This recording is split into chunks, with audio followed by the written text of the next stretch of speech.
The watch enthusiast is a strange animal. The history and heritage of the brand, the movement, the case design and case size, these are all important things for the watch enthusiast, but nothing excites the watch enthusiast more than the colour of a watch. The primitive instinct of the watch collector takes over when he or she encounters a beautiful case and dial colour combination. It turns out that colour really matters. In fact, government scientists have proven beyond doubt that the perfect case and dial colour combination does actually exist.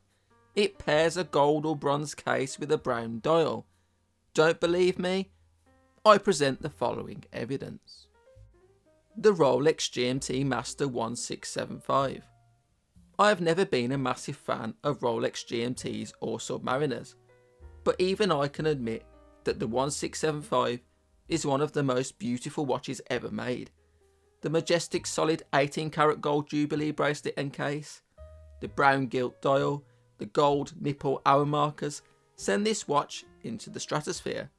It's also exceptional because the original doesn't have the iconic Mercedes hands that you'll usually find on GMTs and Submariners.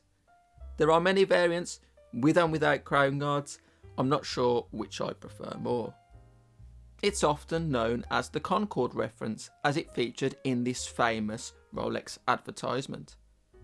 You can definitely file this one under Grail though, as this watch commands prices upwards of £30,000.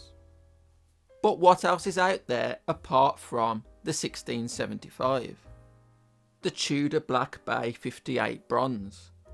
The Tudor Black Bay 58 has been a huge success for Tudor, but am I the only person who finds the regular models to be just a bit boring? Enter the Black Bay 58 Bronze.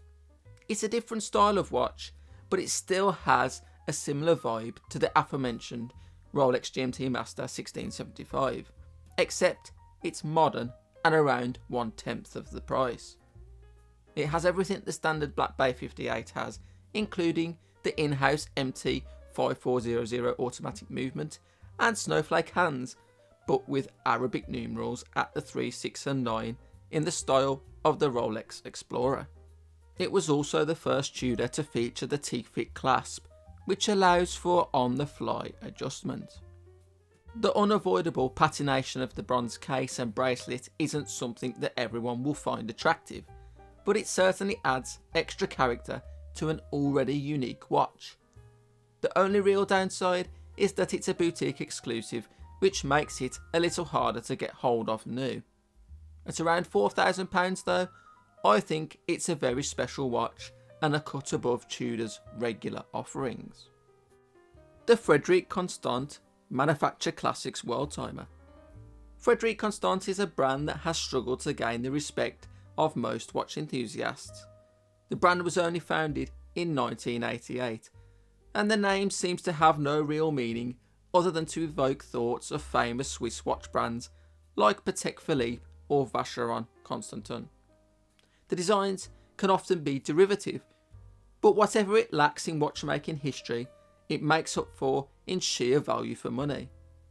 The High Life Perpetual Calendar is a great example, with watches featuring this complication often retailing for many times the price of this watch.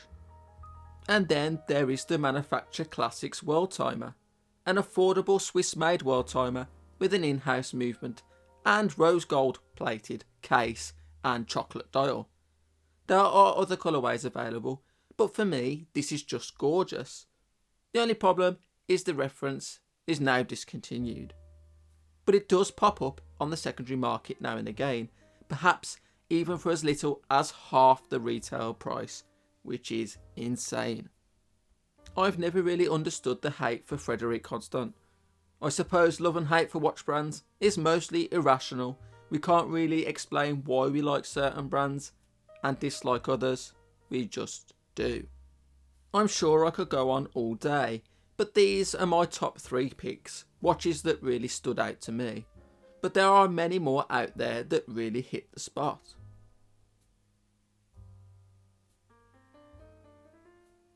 There's the Omega Speedmaster 300, the Tag Heuer Otavia Bronze, the Seiko Presage SRPD 36J1, the Oris Big Crown Bronze, the Bulgari Octo Finissimo, the Mont Blanc 1858 Geosphere. The list goes on and on.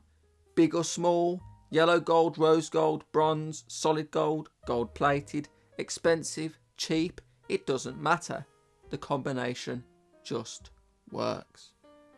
Brown is an underrated colour in menswear too.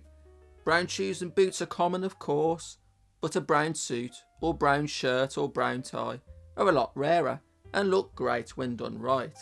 The same goes for gold watches, which are often seen as relics of the 70s or 80s compared to modern day stainless steel watches. I'm not saying that everyone needs to own one of these watches, but as something a bit different and a bit more unique, I think one will certainly find its way into my collection in good time. Let me know in the comments what you think. Do you like this combination, or is it a load of crap?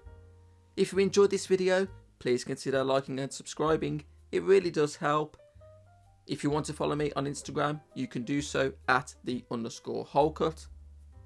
Thank you for watching, and I'll see you again soon.